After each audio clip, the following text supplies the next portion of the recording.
Thrombocytopenia during pregnancy. Thrombocytopenia is defined as platelets below 150 for adults. According to the count of platelets, we can categorize thrombocytopenia to mild, moderate, and severe. And in some underlying diseases, this categorization may be different, like gestational thrombocytopenia. We consider that if the platelet count between 80 and 150 is considered as mild. In other causes like ITP, we consider platelet count less than 30 as a severe, not less than 50. Risk of bleeding, adatan, if the platelet count is more than 50, we have no risk of bleeding. We have some rare causes of bleeding even with trauma if the platelet count between 30 and 50. Between 10 and 30 may cause bleeding with minimal trauma, but it is unusual. If less than 10, we have high risk of spontaneous bleeding.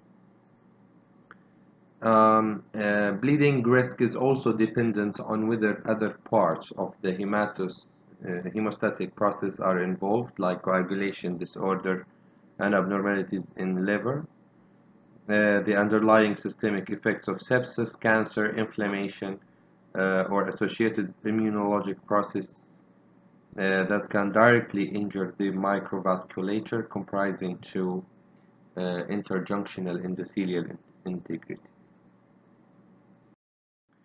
A physiological fall in the platelet count. Pregnancy is associated with a physiological fall in platelet count with a leftward shift in the platelet count distribution. As mentioned for the anemia, it's the same way. It's because of hemodilution. The plasma volume increases while the constituents of blood increases less than the increase in plasma volume, leading to hemodilution. Other causes like increased platelet consumption and increased platelet aggregation driven by increased level of thromboxane A2 may lead to physiological fall. The causes, we have very much causes of thrombocytopenia, but we will talk about the most important from obstetric point of view: gestational thrombocytopenia, ITP, TTP, and HUS, hemolytic uremic syndrome, preeclampsia and HELP syndrome, and acute fatty liver of pregnancy and HELP syndrome. These are the most important causes of gestational maternal thrombocytopenia. We have this descriptive term, a laboratory descriptive term, reduced platelet count in EDTA-treated blood may result from platelet aggregation or from platelet adhesion to leukocytes. فعادة احنا أول step if we find the platelets is low is to do or to count them under microscope by a blood smear because of the pseudothrombocytopenia. The first cause is the gestational thrombocytopenia.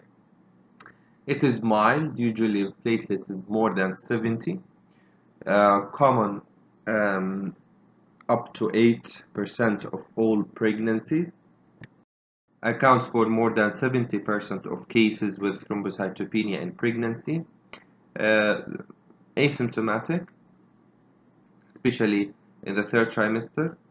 The cause is not totally known, but may be an acceleration of the physiologic pattern of increased platelet destruction.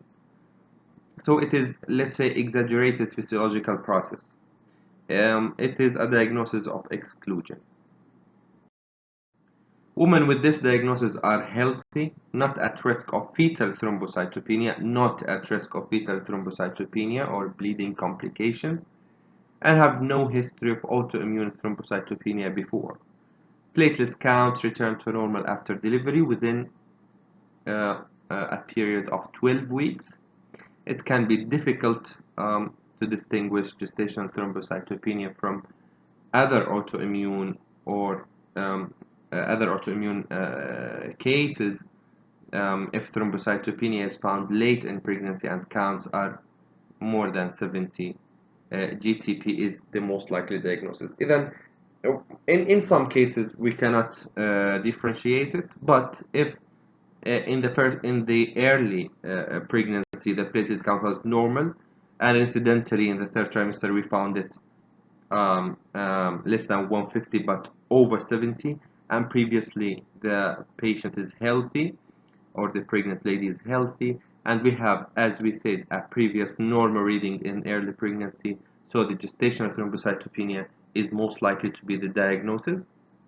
However, other causes should be ruled out, like preeclampsia and HELLP syndrome. طبعا this can be done easily by measuring blood pressure and doing a urine dipstick and asking questions about signs and symptoms of preeclampsia. Women with gestational thrombocytopenia do not require additional testing or specialized care. Gestational thrombocytopenia can recur. The risk of recurrence, however, is unknown. The second differential diagnosis is the ITP. It is a syndrome characterized by immunologically mediated thrombocytopenia, antibodies against platelets membrane glycoproteins, leading to increased platelet destruction. It is a chronic disease in adults. It can be difficult to distinguish from other causes of thrombocytopenia if it happened for the first time in pregnancy. The most common signs and symptoms include petechia, ecchymosis, easy bruising, epistaxis, gingival bleeding, and menorrhagia. Outside pregnancy, طبعا. Serious spontaneous bleeding complications are rare, even if severely thrombocytic individuals with platelet count of less than 10.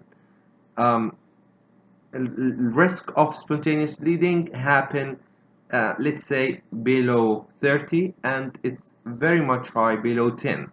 When thrombocytopenia is profound and detected early in pregnancy, suspicion is high that the diagnosis is ITP.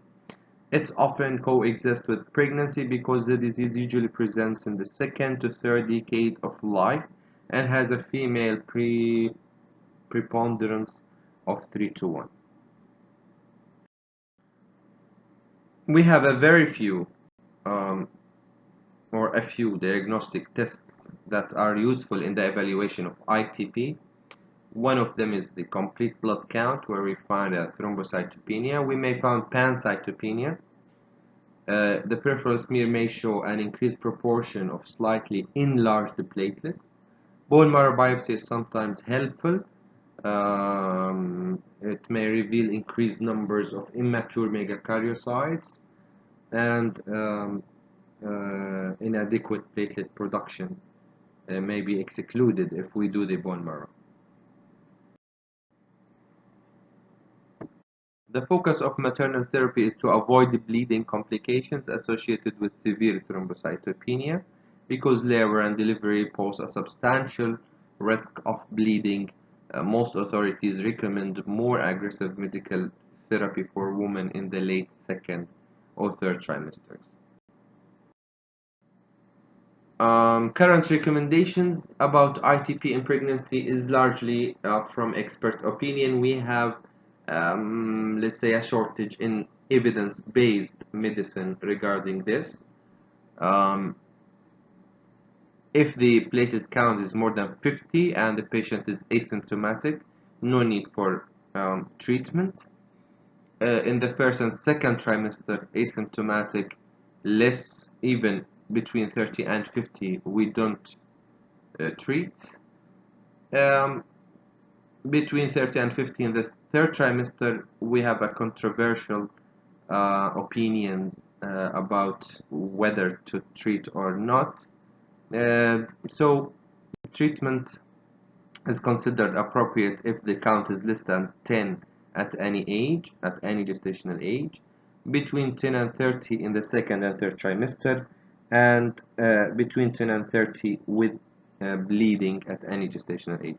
And if we have bleeding, if we are in the second and third trimester with a platelet count of 10 to 30, we should treat also if the platelet is less than 10, because the very high risk of spontaneous bleeding. Drugs that can be used are the corticosteroids. We can use the immunoglobulins. We have some studies of anti-D being used in ITP with success. Um, Other immune suppressing drugs like rituximab help to reduce the immune system response that's damaging platelets. Emergency treatment transfusion with platelet concentrates if we are facing an emergent situation like delivery or cesarean section. Intravenous corticosteroids can be used also near term. Intravenous immunoglobulins also can be used if we want to increase the platelet count rapidly. For resistant for resistant cases, we may consider splenectomy. This should be overviewed with a hematologist. Other drugs like azathioprine or Imuran has been used to treat ITP, but it can cause significant side effects. Also, this should be discussed further with a hematologist. Platelet counts below which transfusion should be considered. Below 10 prophylactically. If we have bleeding, fever, infection, um, we should keep the platelet more than 20. Prior to any minor procedure, including vaginal delivery, we should keep the platelets more than 50. Um, Even if in cesarean we can, it's preferably to be more than 75, but more than 50 is considered as adequate for doing cesarean section. Of course, the platelet count should be more than 80 for the regional anesthesia, which is very important for the epidural analgesia or anesthesia and the spinal anesthesia. It should be more than 80. The other differential is the preeclampsia and HELP syndrome. This is discussed elsewhere in the lectures, so just you should keep in your mind that a cause of low platelets, especially in the third trimester, is a severe form of preeclampsia, which is HELP syndrome. Okay, we don't need to talk more about this because it is discussed elsewhere. Acute fatty liver of pregnancy is a rare disorder with an incidence of 1 in 10,000. Maternal mortality is high, reaching 18%, and the fetal mortality also is high, reaching up to 25%. Patients are usually nulliparous, and there is an increased incidence in twin pregnancies. Um, It is due to abnormalities in intramitochondrial fatty acid beta oxidation, maternal heterozygosity for long-chain 3-hydroxyacyl-CoA dehydrogenase deficiency leads to reduced oxidation of the fatty acids. This combined with dietary factors that exacerbate the condition. When a heterozygous woman carries a fetus that is homozygous, fetal hepatotoxic fatty acids accumulate and return to maternal circulation, causing maternal liver and vascular damage. Patients usually present in the third trimester with nausea, vomiting, right upper quadrant pain, and cholestatic liver dysfunction. Laboratory findings: low or normal platelet count, normochromic normocytic anemia, elevated leukocyte count, increased PT, low fibrinogen, and antithrombin 3 levels, along with raised transaminases. Acute fatty liver of pregnancy is more likely associated with liver and renal failure and concomitant coagulopathy, hypoglycemia, and encephalopathy than HELLP syndrome. إذا الacute fatty liver is associated more with hypoglycemia, coagulopathy, DIC, and encephalopathy. Half of the patients will have criteria for preeclampsia, and some may have features that overlap with HELLP. DIC is the hallmark of acute fatty liver in pregnancy, whereas only 7% with preeclampsia and 20 to 40% with HELLP have DIC. Then the most common one associated with DIC is acute fatty liver of pregnancy. DIC, this may occur due to a number of reasons in pregnancy: placental abruption, amniotic fluid embolism, uterine rupture, massive antepartum, postpartum hemorrhage,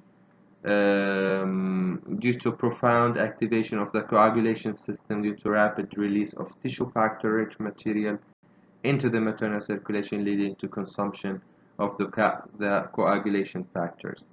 It's associated with prolonged PTT, thrombocytopenia, low fibrinogen, elevated fibrin degradation products, and D-dimers. The IC may also occur with retained products of conception, where it is more gradual in onset, and thrombocytopenia may be the presenting feature. In severe cases of folic acid and B12 deficiency, we may find low platelets.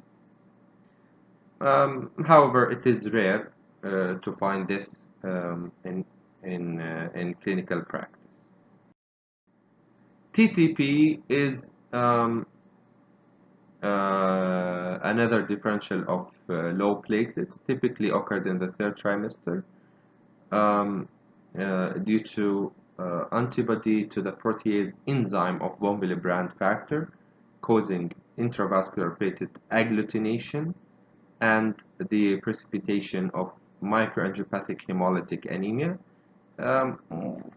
Classically or traditionally, we say about TTP as a pentad of microangiopathic hemolytic anemia, thrombocytopenia, fever, neurological signs, and renal impairment. This condition is suspected if we have red cell fragmentation on the blood film with reticulocytosis. The treatment is plasmapheresis and urgent delivery. HUS is a triad of hemolytic anemia, thrombocytopenia, and uremia, and it is one of the differentials of low platelets in pregnancy.